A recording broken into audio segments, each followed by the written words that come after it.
Bonjour à toutes, bonjour à tous. Je me présente, je suis Madame Brahimi El Khamsa, présidente de l'Association algérienne pour la planification familiale et sage-femme. Notre association, l'Association algérienne pour la planification familiale, a 38 ans d'existence. Elle a été créée en octobre 1987. Nos objectifs sont la prévention, la sensibilisation, la formation et l'information des mamans et des futures mamans et des enfants. Donc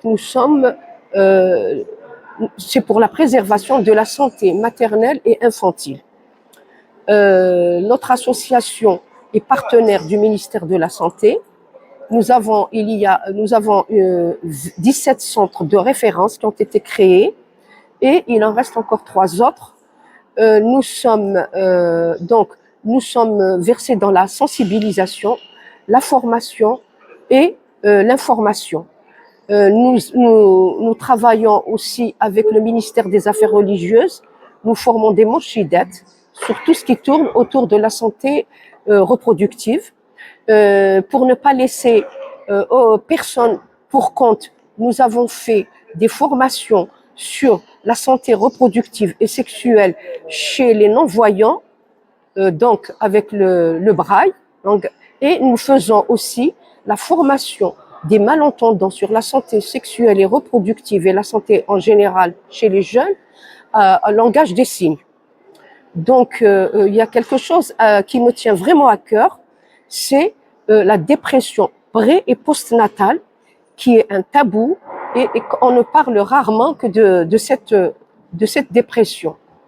Nous avons aussi un deuxième, j'ai toujours aussi quelque chose qui me tient vraiment à cœur, c'est le syndrome du bébé secoué, qui est tabou, qui est une maltraitance et que les parents ne connaissent pas. Donc, c'est quoi au juste la dépression? C'est une dépression oui, donc la dépression du la dépression du postpartum. Nous avons déjà, on parle du baby blues. Le baby blues, c'est un phénomène naturel qui est dû, c'est la femme elle est dépressive, elle pleure, on ne comprend pas. Donc c'est dû à la chute hormonale, les hormones de la grossesse et la montée des hormones de la lactation. Cela va faire un chamboulement et on va se retrouver avec une femme qui est fatiguée, qui ne participe pas, qui ne donne pas de l'importance à son bébé, mais ça ne dure que quelque temps. Au-delà de 10 jours, si tous ces symptômes persistent, là on peut parler de la dépression postpartum, qui est beaucoup plus grave, qui est dangereuse et pour la maman et pour son bébé. Cette dépression peut aller très loin.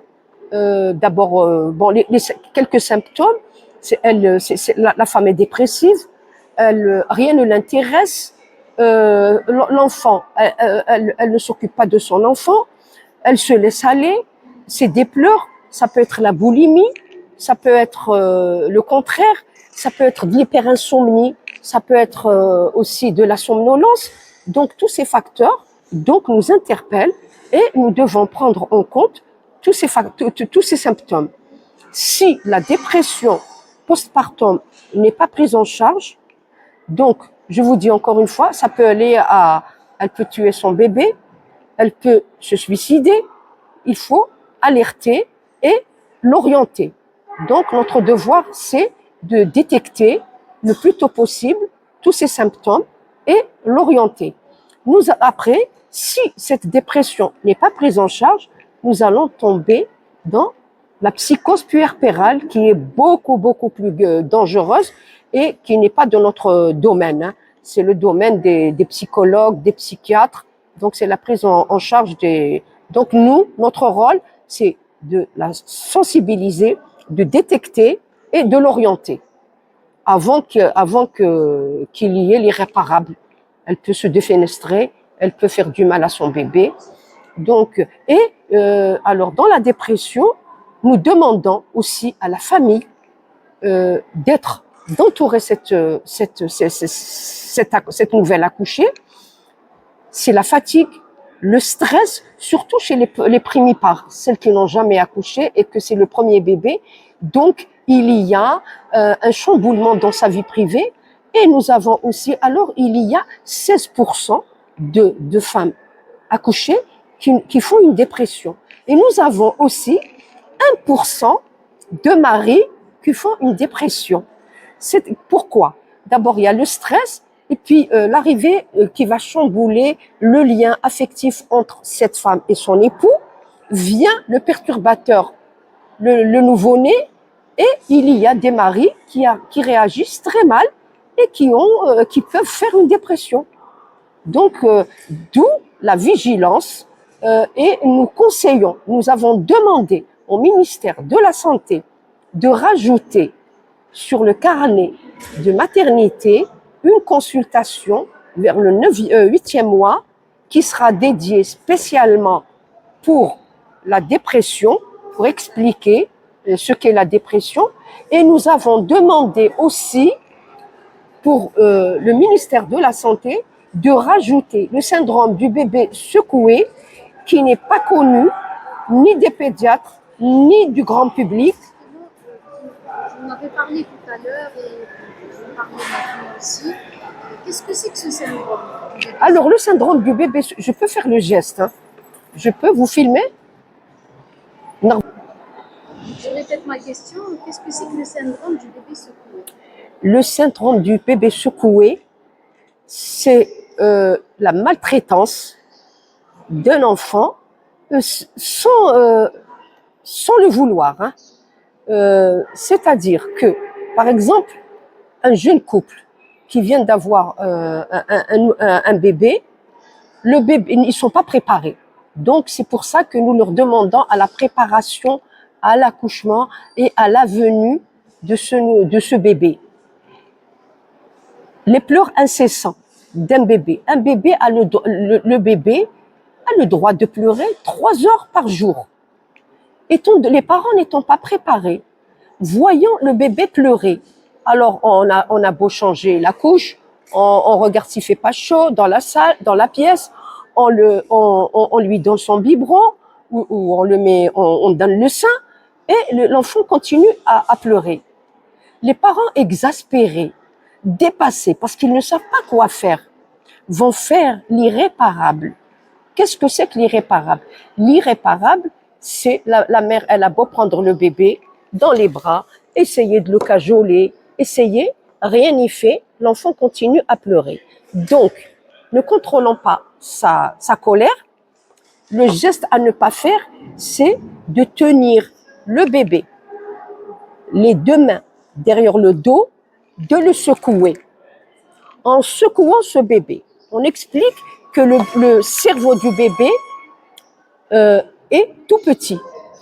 Chaque fois qu'on secoue, le secouement d'avant en arrière, il y a des petites hémorragies et nous avons un capital décès de neurones.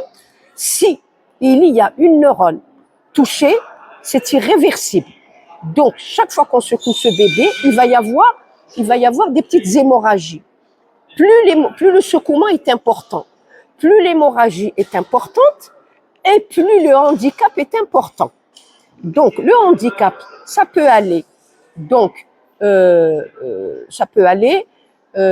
la surdité, il peut devenir aveugle, il peut devenir handicapé moteur, il peut tout simplement avoir un retard psychologique et au niveau de la scolarité, il va être un arriéré mental. Mais le plus grave, c'est la mort, c'est le décès. Maintenant, vous allez me demander, que peut-on faire? Comment qu'on va détecter? Moi, je demande à toutes les mamans, quand elles vont déposer le bébé dans une crèche ou chez la nounou, de regarder dans quel état elles vont accompagner ce bébé vers la nourrice et comment récupérer cet enfant. Parce que une nourrice qui vous dit le bébé, il a passé une très très bonne, il a bien dormi, il ne s'est pas réveillé de la journée. Il faut être alerté. Ça peut être un syndrome du bébé secoué et qui va quelque peu plus tard, en rentrant à la maison, développer par exemple, des vomissements en jet. Tout de suite, c'est une urgence médicale.